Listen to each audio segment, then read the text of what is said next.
Hello. हाँ बोले। देवी गुरु के चरणों में दंड बैठ मेरा प्रणाम है। हाँ, सच्चा ही आपका बंदगी, प्रणाम सच्चा स्वीकार है। ही बंदगी। हाँ बोले बोले। गुरु जी हम तो निराश हो गए का फोन नहीं उठाएंगे। आप ऐसा है कि आपको बारंबार कहा है, आप रजिस्टर नहीं हो ना, तो कैसा वो आएगा ऐसा आप। रजिस्टर तो हुए क्या है?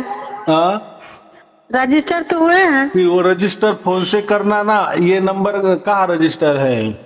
ये नंबर नहीं है ना। रजिस्टर वाला जो नंबर है ना, अंतिम में है 81 है। नहीं, ये कैसे वाला नहीं है। ये जीरो ये चार है, ये 704। जीरो ये 04 है ना, तो इसमें जो है ना रिचार्ज था, वो 81 वाला रिचार्ज नहीं है। तब एक नंबर से फोन लगाए हैं। रजिस्टर हो गया है, यहाँ पर मैसेज भी आया। हम गुरु हाँ पूर्णिमा के दिन 501 रुपया पेटीएम में डाले हैं। हाँ हाँ हाँ, ठीक है फिर। मुझे तो मुझे अभी। साल शब्द प्राप्त हुआ 2023 में गुरुजी। हाँ हाँ हाँ, बहुत अच्छे से आशीर्वाद।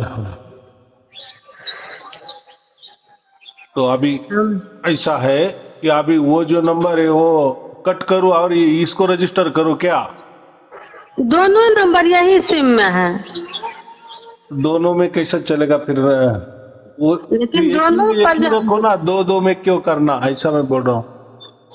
अच्छा ठीक है गुरुजी। हाँ, तो कैसा है फिर कभी नहीं उठाएगा तो आप बोलेंगे ऐसा कैसा उठा नहीं रहेगी, ऐसा होता है ना।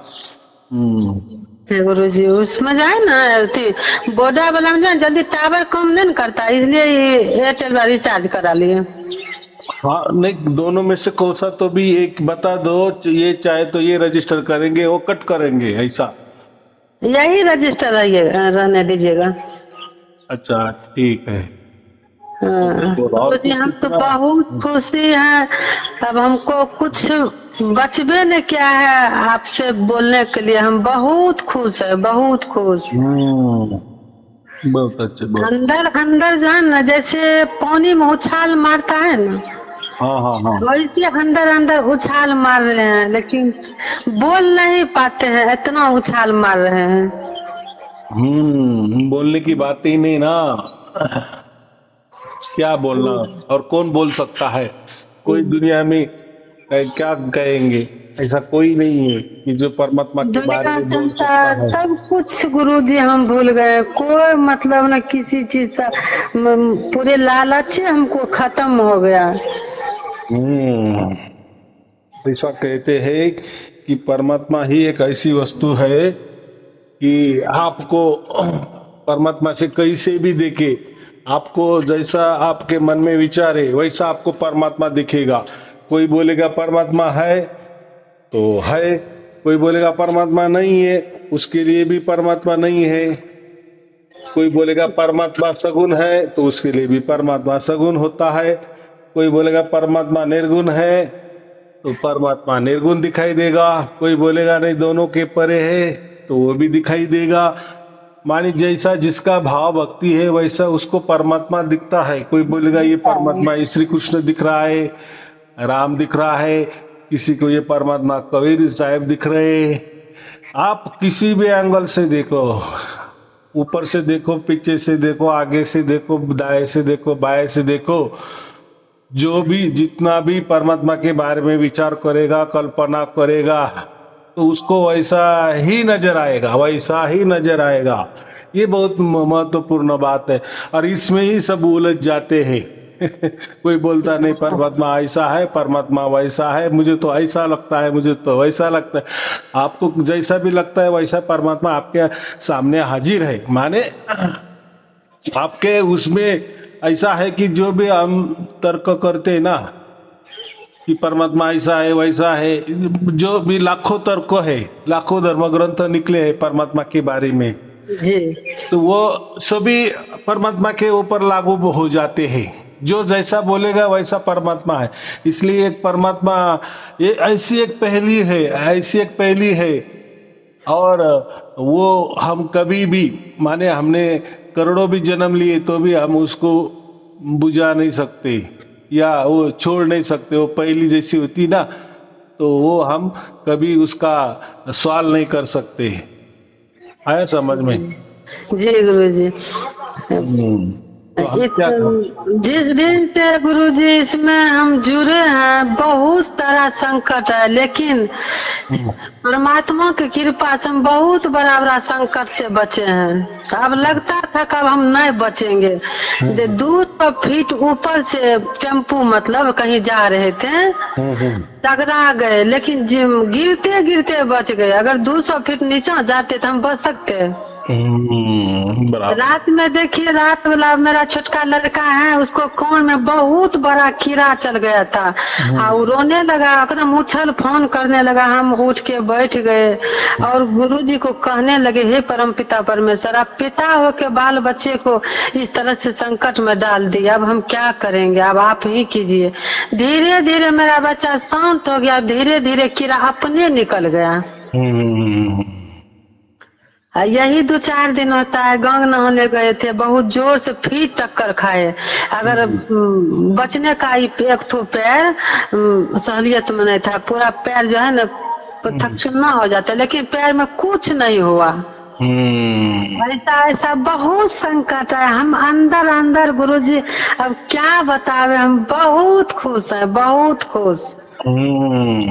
तो ऐसा है कि लोग बोलते हैं हमें सार शब्द प्राप्त हो गया, या प्रत्यक्ष परमात्मा भी प्राप्त हो गया, या ये हो गया वो हो गया, लेकिन हमारे दुख नहीं जाते, संकट नहीं जाते। तो संकट, ये दुख, ये परमात्मा की याद के लिए है। आप ऐसा समझो, आपके जीवन में सार शब्द मिल गया, सब कुछ हो गया, और आपके जीवन में कुछ भी दुख नहीं आया, कुछ भी संकट नहीं आया, तो मेरे ख्याल से कोई भी सार शब्द की बात नहीं करेगा, परमात्मा की बात नहीं करेगा।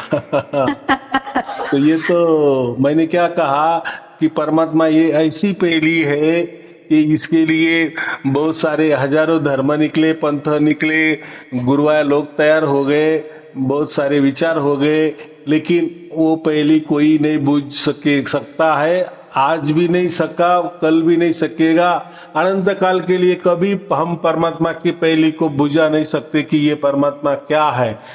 लेकिन ऐसा है, जब परमात्मा की ओर से वो उसकी पहेली बुझाता है तभी ठीक है। लेकिन हम हमारी ओर से कितने भी धर्म निकाले, कितने भी बड़े बड़े धर्म ग्रंथ भी निकाले, कितने भी तर्क करे, बराबर, कोई भी कितना भी लाखों बरस तपस्या भी किए, बहुत सारे पुण्य भी किए, बहुत सारे सत्कर्म किए, परोपकार किए, निष्काम कर्म करे, या बहुत कुछ भी करे कि हमें लगता है कि हम परमात्मा के लिए या हम परमात्मा को समझ लेंगे, पा लेंगे, जीत लेंगे, मुट्ठी में ले लेंगे।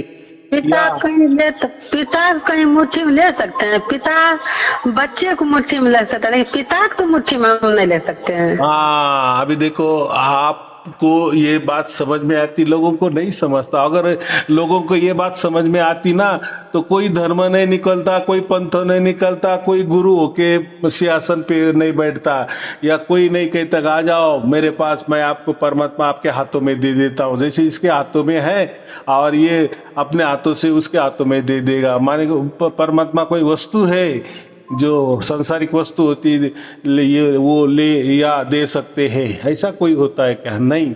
परमात्मा जो है, मैंने क्या कहा, सभी धर्म ने कितना भी विचार किए, पंथ ने भी विचार किए, धर्म ग्रंथ भी निकले, बहुत सारे परमात्मा के बारे में लिखा है, लेकिन जान नहीं सकते परमात्मा को, कोई जान नहीं सकते।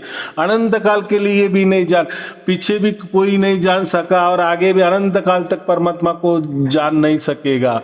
वो उसके पहले में ही रहेगा, वैसा ही रहेगा। हाँ, लेकिन उसकी मर्जी हो तो फिर वो हमें जना देता है, लेकिन उसकी ओर से, उसकी मर्जी से, बराबर। ये महत्वपूर्ण है। ये लोग समझते नहीं है, क्योंकि उनका विश्वास ही नहीं है, उनका परमात्मा के ऊपर विश्वास ही नहीं है। जिसको विश्वास ना होगा तो थोड़ा होगा। बहुत सारा गुरुजी खुशी, हम क्या बतावे, अंदर अंदर इतना एक बार उछाल मारता है कि हमको यही मन करता है कोई संत गुरु भाई बहनों को हम कुछ बोल सके, लेकिन बोलने के लिए प्रयास करते हैं, लेकिन बोल नहीं सकते हैं। ऐसा है, बोलना तो पड़ेगा, लेकिन क्या बोलना पड़ेगा? जितना हम समझ सके उतना। मैंने क्या कहा, आप अनंत काल में भी समझ सकेंगे जितना आपको। ऐसा है कि प्रकृति में हम नहीं बोल सकते, या प्रकृति के भाषा में, या प्रकृति का उदाहरण देकर, सृष्टि का उदाहरण देकर, या संसार का उदाहरण देकर परमात्मा को समझाया नहीं जा सकता और समझा नहीं दे सकते। ये तर्क कुतर्क ही होगा, हार जीत ही होगी, या अहंकार, उससे और अहंकार बढ़ेगा और अहंकार बढ़ेगा और ज्ञान का अहंकार बन जाएगा, या ज्यादा वो पंडित बन जाएगा। तो ये तो महत्वपूर्ण है ना। इसीलिए तो हम कहते हैं कि नहीं, वेदों की ओर चलो, वेदों की ओर चलो। वेदों में सब कुछ लिखा है कि परमात्मा ही सर्वज्ञानी है, संपूर्ण है, सर्वशक्तिमान है, सर्वव्यापी है। वो ही कन में है, उसको सबकी खबर है। आप कन में नहीं हो, आप सबकी खबर नहीं कर सकते, आप सर्व सामर्थ्यशाली नहीं हो। आप माने हम आत्मा सर्वगुण संपन्न नहीं है, सर्वज्ञानी नहीं है। हमें कुछ नहीं मालूम, कुछ नहीं मालूम, कुछ नहीं मालूम।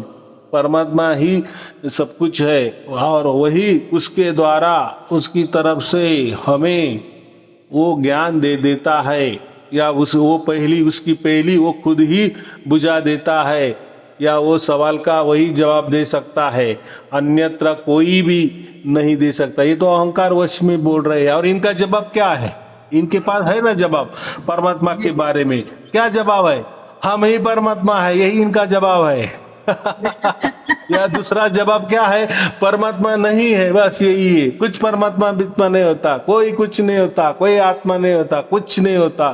सब पागलपन है, सब दृष्टि भ्रम है, सब विजुअलाइजेशन है, सब परमात्मा तो कल्पना घट है। घटे में है गुरु जी। एक राम घट घट में विराजे, दूसरा राम का मंदिर में पूजा। भी घट घटे में परमात्मा है, लेकिन आदमी बाहर खोज नहीं, तो अंदर में बैठा है।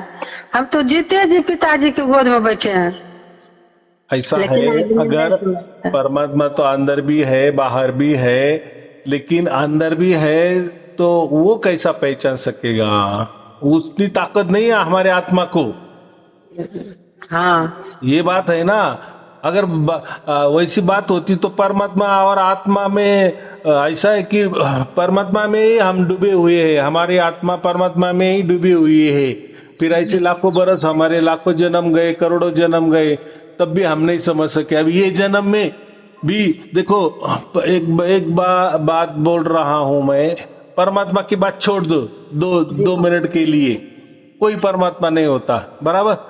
कम से कम आत्मा तो होता है, ये तो मालूम है ना। हाँ, ये तो मालूम है। हाँ, तो आप अपने आत्मा को भी देख सकते हो, जान सकते हो।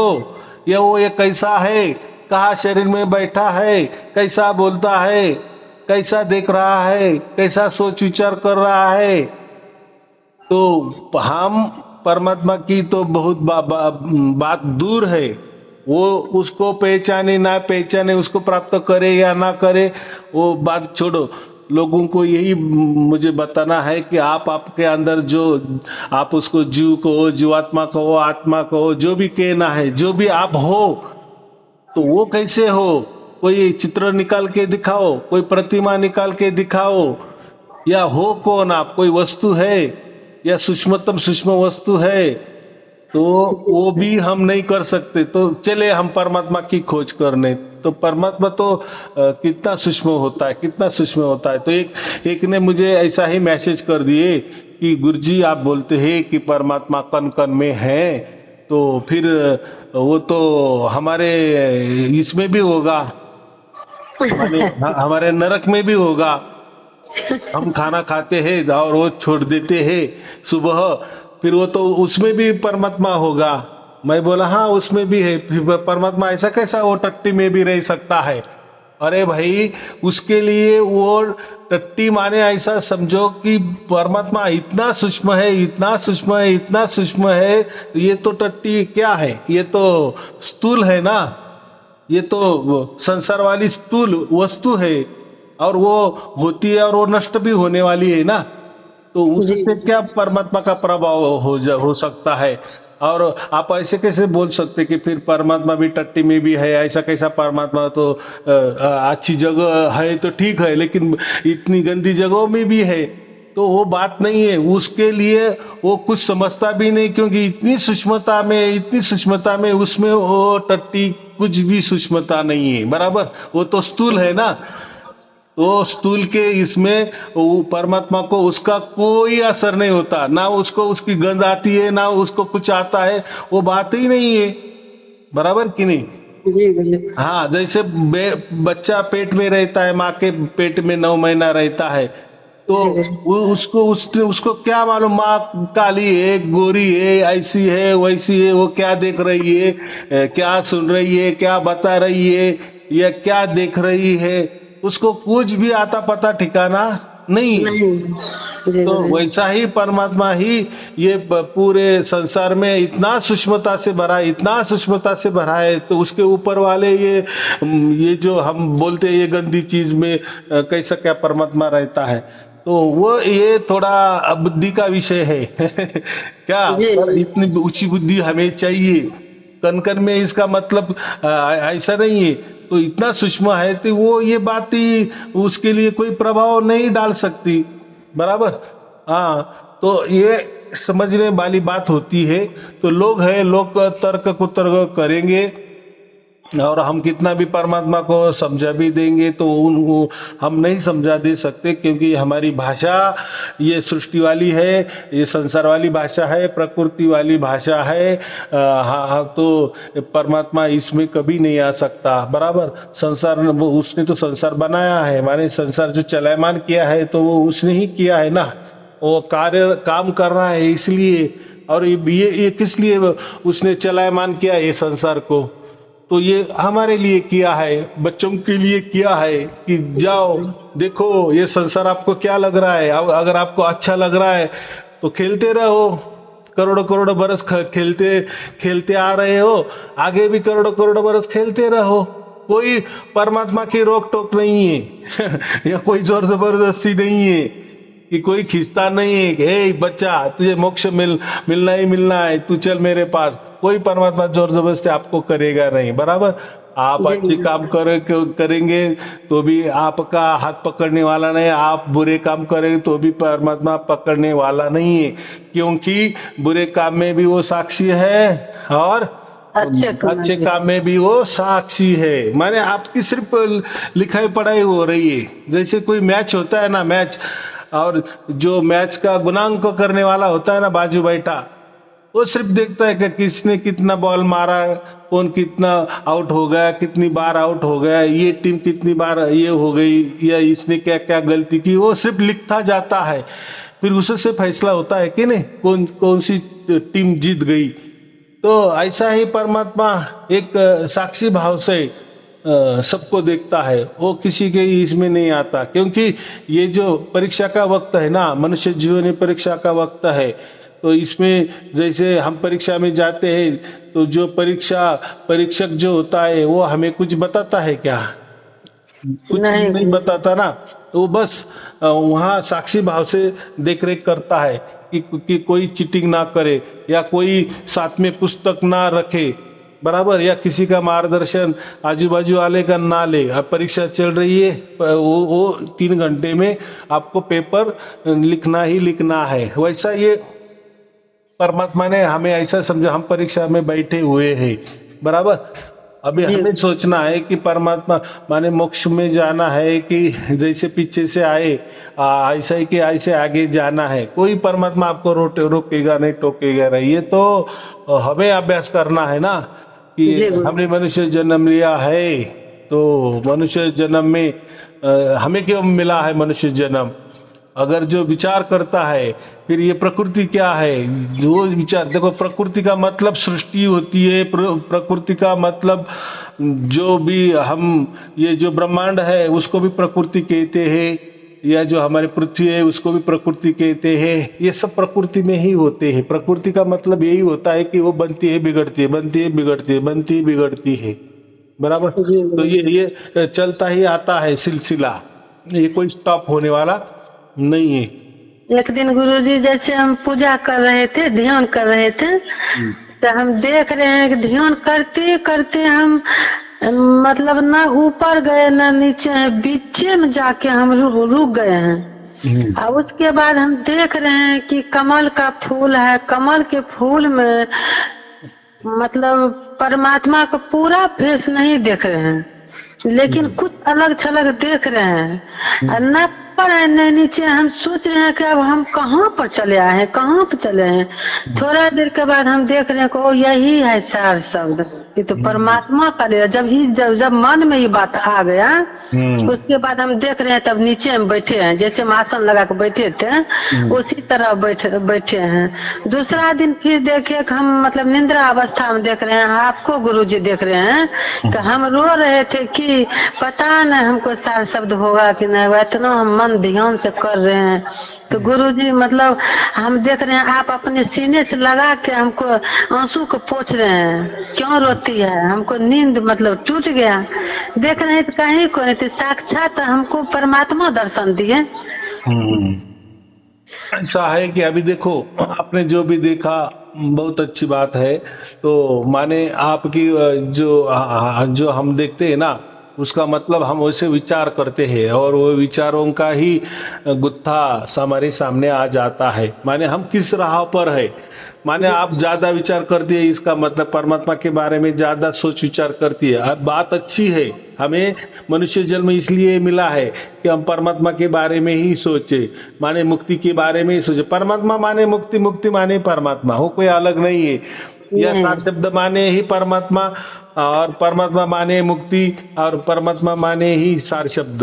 ये तीनों भी एक ही है, कोई सिर्फ हमने उसको नाम अलग अलग दिया है समझाने के लिए, बराबर। तो जो ज्यादा हम विचार करते हैं उसका भी, अभी देखो जहां हम भी जाते हैं ना, मोक्ष में चले जाते हैं, तो हम मोक्ष में हम उसको परमात्मा कहते हैं, जो मोक्ष की जगह होती है।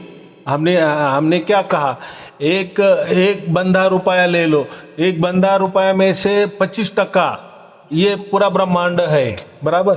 और जो 75% बचा है या 75 पैसा बचा है, उसमें वो परमात्मा का स्थान है, बराबर। स्थान तो परमात्मा तो ब्रह्मांड के कणों कणों में भी है, और वो जो 75% बचा है वहां भी परमात्मा ही परमात्मा है। तो वो जो 75% बचा हुआ है उसको हम परमात्मा कहते हैं।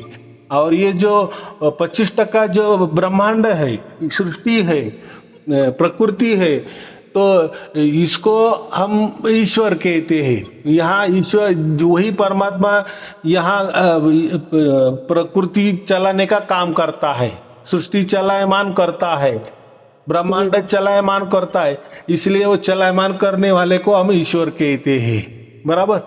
और जो हम अभी पृथ्वी पर है या जहां भी कोई लोकांतर है, जहां भी देवी देवता है, उसको हम भगवान कहते हैं, बराबर। और वो भगवान फिर अवतार भी ले सकते हैं और जा भी सकते हैं, लेकिन परमात्मा का कोई अवतार नहीं होता। तो हम जहां जाएंगे, मोक्ष की जगह जाएंगे जहां परमात्मा का निवास स्थान है।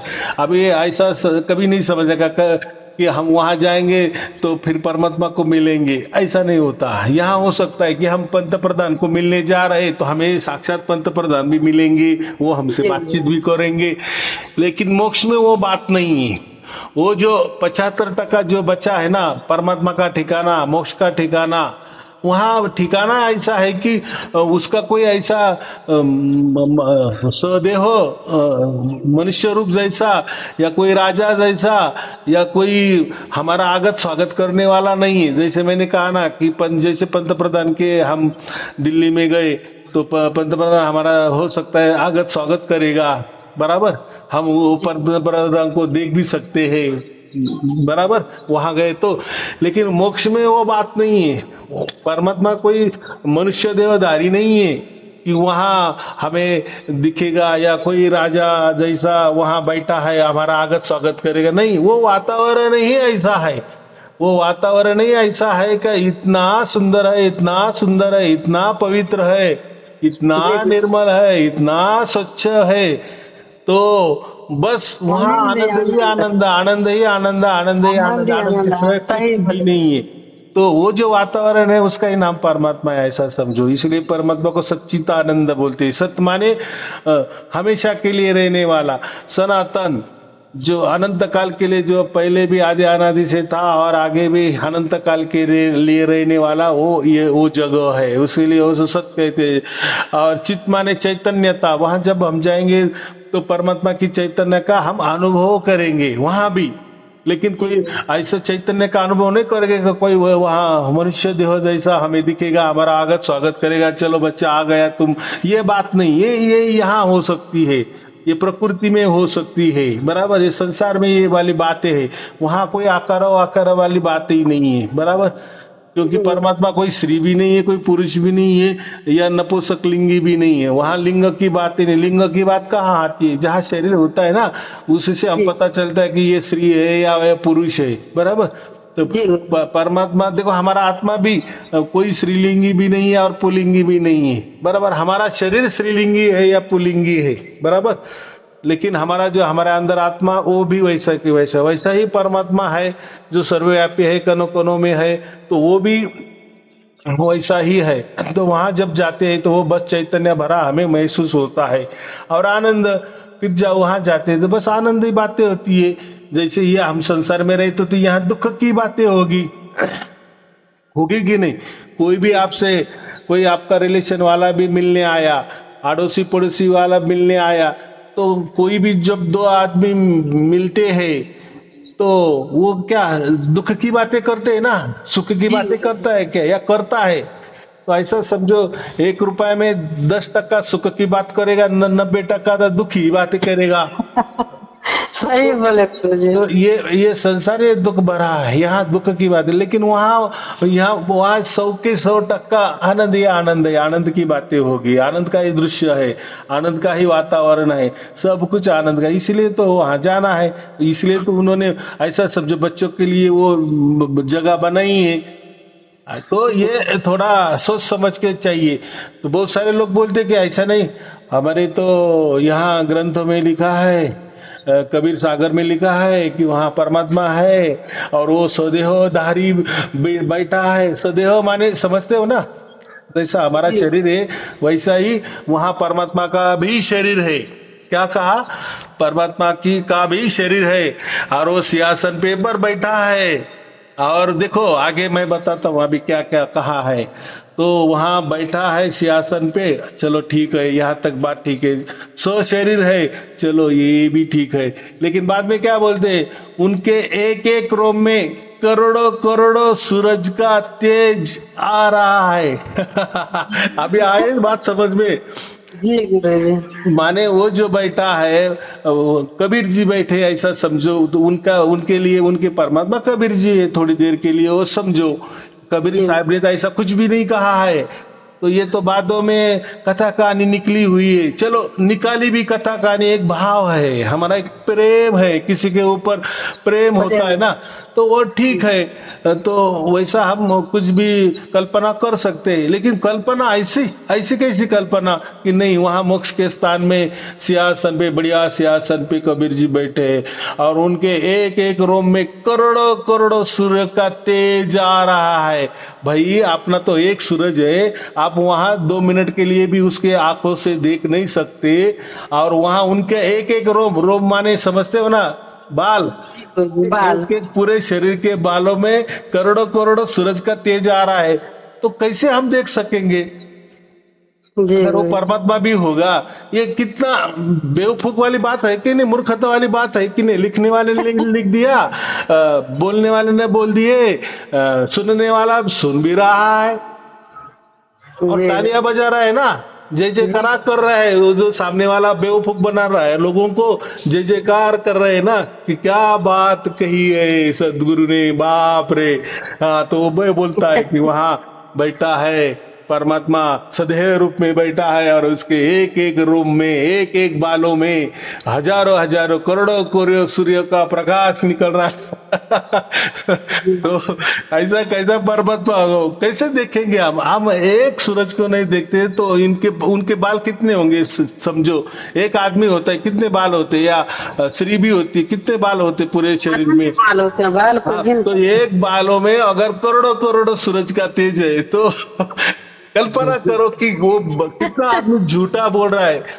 तो ऐसा है, सामने वाले लोग होते हैं सुनने वाले, उनको वो तो बेचारे थोड़े अज्ञानी होते ना, जी गुरु ये जी। लोग अज्ञान का फायदा उठाते हैं और क्या बोलते हैं, क्या हमारे गुरुजी ने प्रवचन किया, बाप बाप बाप बाप।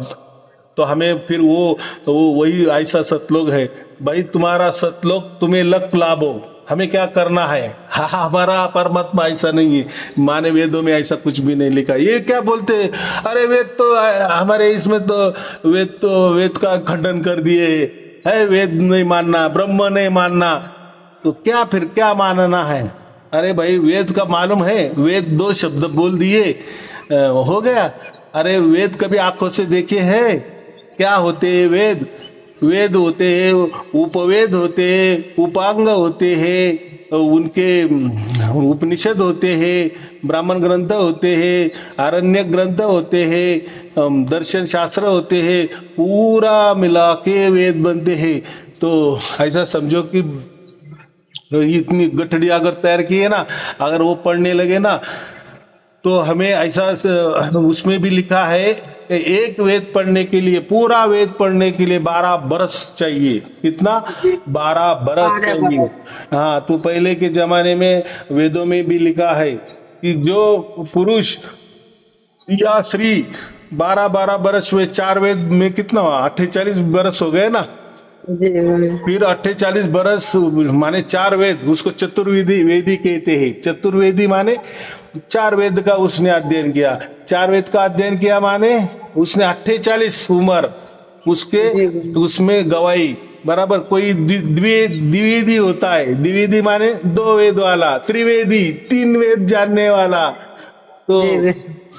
तो एक वेद जानने के लिए, पूरा समझने के लिए 12 बरस लगते हैं। तो पहले के जमाने में लोग करते थे पूरे 48 बरस, पूरे 4 वेद 48 बरस, 48 बरस उम्र तक वो पूरा वेदाध्ययन करते थे और बाद में फिर शादी करते थे। तो फिर उनका लड़का कैसा होगा? 48 बरस माने 48 उम्र तक वो ब्रह्मचारी, और वेद का अध्ययन करने के लिए ब्रह्मचारी होना पड़ता है। तो पहले लोग थे, गुरुकुल में ऐसे लोग थे। फिर वो किसी हम लड़की से, 25 साल के लड़की से या जो भी उम्र है उसमें, तो वो तो कोई वेद तो अभ्यास नहीं करती थी ना लड़की। लेकिन मैं अभी एक उदाहरण देके, वो आदमी का उदाहरण देके, कि उसको इतना उम्र हो के वो बाद में वो संतान पैदा करता था। और उस पहले के जमाने में संतान पैदा करना इतना ही स्त्री पुरुष का महत्व था, बराबर। ये तो बाद में सब कुछ गड़बड़ निकल गया कि स्त्री पुरुष ये नहीं, एक दूसरे के सुख भोगने के लिए, वो कल्पना पहले की नहीं थी। तो वो जाने दो, हमें उससे नहीं कुछ करना है। तो ऐसी बातें वेदों में है। और जो जिसकी जितनी तीव्र बुद्धि वही। तो ऐसा नहीं है कि नहीं हमारे गुरुजी वेदों को नहीं मानते, वेद को नकार रहे हैं। अरे भाई, ये वेद हमें अभी दिखने लगे। तो कबीर साहब के भी जमाने में वेद कहाँ मिलते थे, कहाँ देखने को मिलते थे, या क्या होते थे, किसको? देखो हमारा उम्र अभी समझो ये कलयुग है, ये घोर कलयुग में अभी ये मोबाइल का जमाना आ गया, कंप्यूटर का जमाना आ गया, तभी ये सब बातें बाहर आने लगी कि वेद क्या होते, कैसे होते। तो पहले के जमाना में क्या होता होगा? वो तो उस टाइम तो कोई प्रिंटिंग प्रेस भी नहीं थी ना, नहीं, कोई पुस्तकें भी नहीं, किताबें। वो वेद जो होते मुखद्वत होते थे और एक दूसरे से फिर पीढ़ियां पीढ़ियां चलते थे, एक गुरुकुल से दूसरे गुरुकुल में ऐसे वो चलता था। जैसे हमारी वंश परंपरा कैसी चलती है, जाति की वंश परंपरा, समाज की वंश परंपरा, तो वो तो कोई ऐसी लिखी नहीं जाती ना, लेकिन चलती है ना, बराबर। तो वैसा है वेदों का होता था। तो ऐसा नहीं कहना कि बस हमारे गुरु जी वेदों को नहीं मानते, ब्रह्म को नहीं मानते। अरे तुझे माने जो बोलने वाला उसको वेद समझता नहीं है कि आजकल तो वेद भी मिलते हैं, सब मिलता है, ब्राह्मण ग्रंथ भी मिलते हैं। गुरु बीजक वाला गुरु जी पेज मतलब एक एक करके भेजिएगा तब हम पढ़ेंगे। अभी तक मुझे गुरु दीक्षा नहीं मिला है, गुरु मंत्र। हाँ ऐसा है, आप अगर आजीवन सदस्य है तो आपको गुरु मंत्र भी मिलेगा, चारों वेद भी मिलेंगे, हम सबको देते हैं। अभी चारों वेद का 20,000 पन्ने हैं। कितने? 20,000 पन्ने हैं। जो भी आजीवन सदस्य है हमने वो दे दिए हैं, हम सबको देते हैं। अगर आपको नहीं है तो आप आजीवन सदस्य नहीं हो, ऐसा उसका मतलब है। तो कोई बात नहीं है, आप आजीवन सदस्य बन जाओ। हमारी टीम आपको जो फिर जैसा आजीवन सदस्य बन जाते, आप जो भी चीज की मांग नहीं करते हो उससे पूर्तता हमें करते हैं। तो फिर हम सदस्य क्यों बना रहे हैं? कि लोगों को संत बना रहे हैं ना। वो संत बनना ना चाह रहा है, पढ़ना चाह रहा है, तो उसको वेद भी समझना चाहिए ना, कि बस बातें करना को वो भी किसी से बातें कह रहा है, अरे वेद तो ऐसा ही है, वेद तो ऐसा। भाई वेद मालूम है क्या तुझे क्या होता है?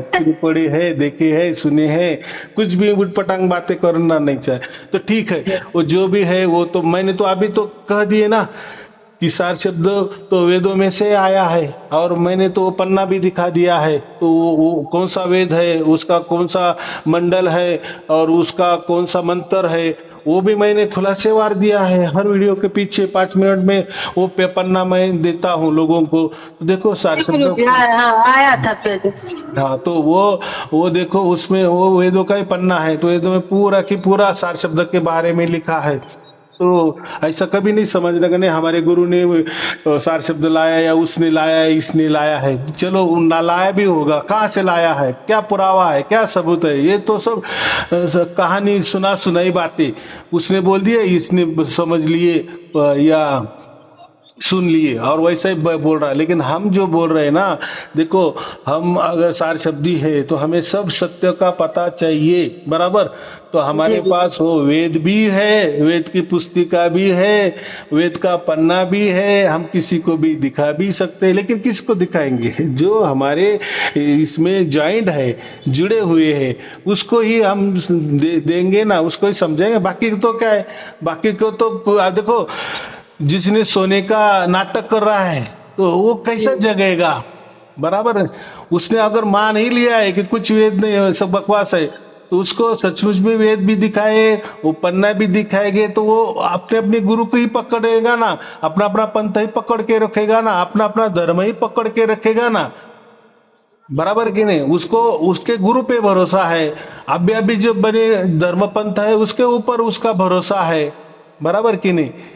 लेकिन हम जो दिखाते लाखों बरस पहले का वेदों में ये जिक्र आया है, ये पूरी दुनिया में किसके पास नहीं है, हमारे पास है। अभी जो है इसलिए हम बोल रहे हैं, डंके की चोट पे बोल रहे हैं। उसमें क्या है? सत्य देखो, सत्य तो कहीं जुटला नहीं जा सकता ना, और हमारे पास उसका पूरा का पूरा सबूत है। पूरा मेरे पास वो 125 बरस वाला भी ग्रंथ भी है जो वेदों का, तो उसमें साफ साफ ये जो पन्ना है उसी में का है।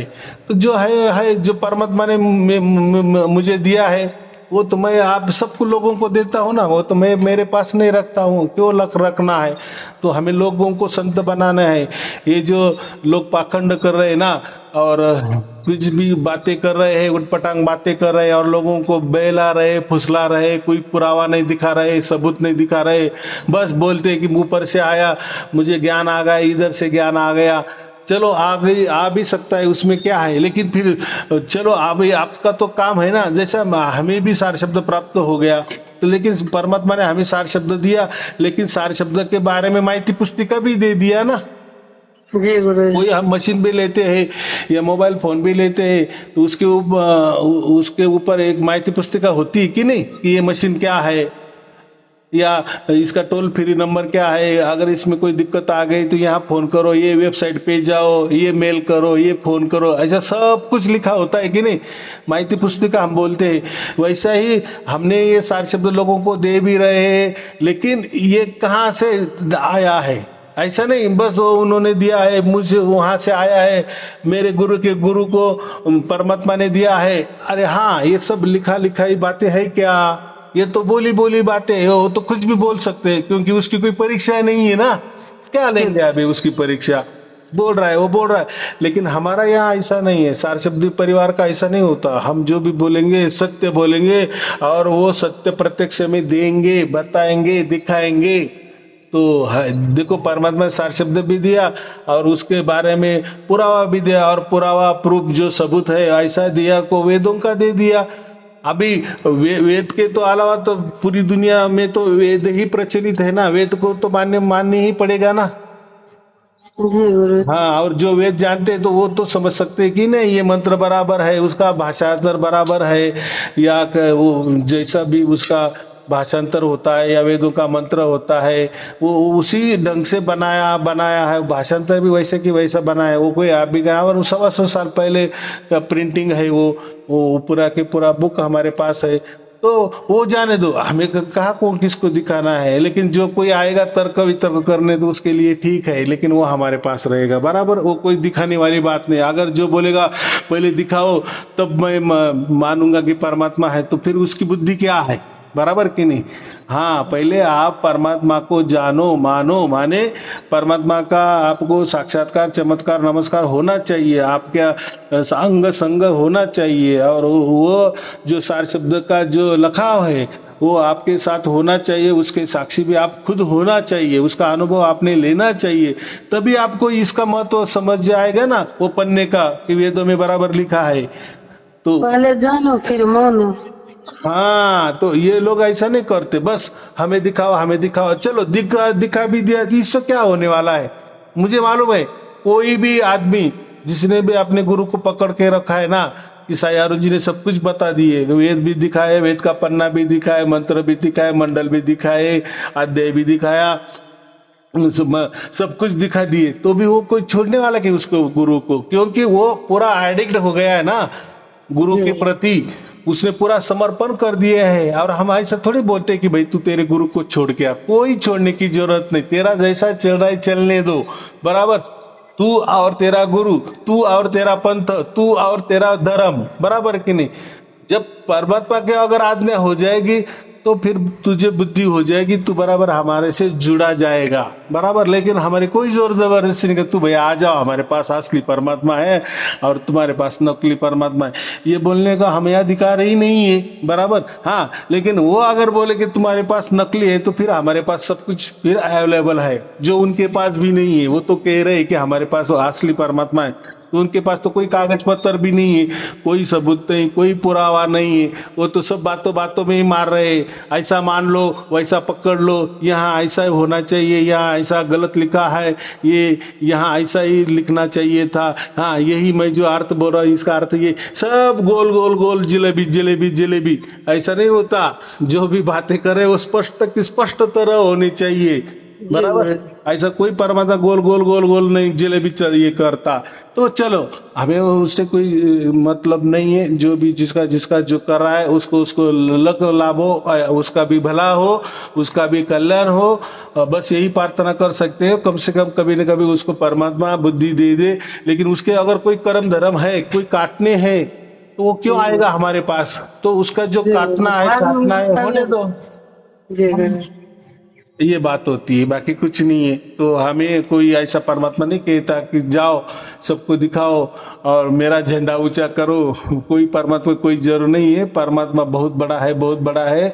तो आप अगर झंडा भी ऊंचा करेंगे, कहाँ तक आपका परमात्मा का झंडा लगाएंगे। चलो, परमात्मा ने तो कोई बताया नहीं ना मेरा झंडा लगाओ, और बताए तो आप कहाँ झंडा लगाने वाले हो। आप बोल सकते हो कि मैंने पूरी दुनिया में झंडा क्या किया, खड़ा कर दिए, लगा दिए, फहरा दिए, उससे क्या होने वाला है। तो जग दुनिया तो बहुत बड़ी है ना, और क्या करना है। परमात्मा सब देख रहा है। देखो, परमात्मा सबके अंदर है, बाहर है, वो तो कण कण में है, उसको सब समझ रहा है, किसको क्या देना है, किसको क्या नहीं दे रहा है, कब देना है, क्यों नहीं देना है, क्यों देना है, किस बहाने से देना है, किस युक्ति प्रयुक्ति से, क्योंकि वो तो सर्वज्ञानी है ना। तो वो उसके ज्ञान से बराबर करेगा, जो भी करेगा। हमें उसके ऊपर भरोसा रखना चाहिए, बराबर। लेकिन हमें जो मिलना है मिल रहा है, तो हम ये जो प्रवचन कर रहे हैं क्यों कर रहे, कि चलो आपको जो भी हुआ है ना, लेकिन इसके बाद में क्या क्या होने वाला है, कैसा कैसा होने वाला है, आपके जो भी कोई सवाल है वो जवाब देने का काम मेरा है और मैं देते आ रहा हूँ। बराबर। जी। चलो, और कोई पूछना है? गुरु मंत्र जो है पर आज 4 दिन जो हो गया गुरु जी, वही ना है? जो है वो देखो आपके व्हाट्सएप पे आया होगा, लेकिन आप अगर रजिस्टर है तो ही हाँ वो आएगा। है गुरु जी। हाँ ठीक है, जो भी अभी ऐसा है, ये जो फिर कैसे करना है बता दीजिएगा तभी।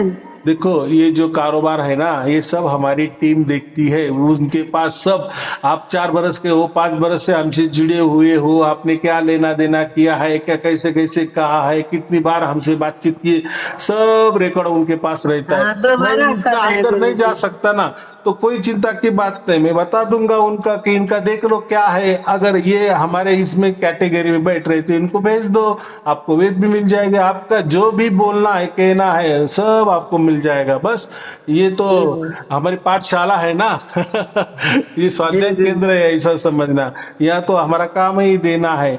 लेकिन आप अगर कहेगी मुझसे कहने, देखो आपका फोन हो जाने के बाद मुझे 4 लाइनें में फोन आ रहे हैं, तो मुझे तो मैं ये आपका हो जाने के बाद दूसरा फोन में लगा जाऊंगा।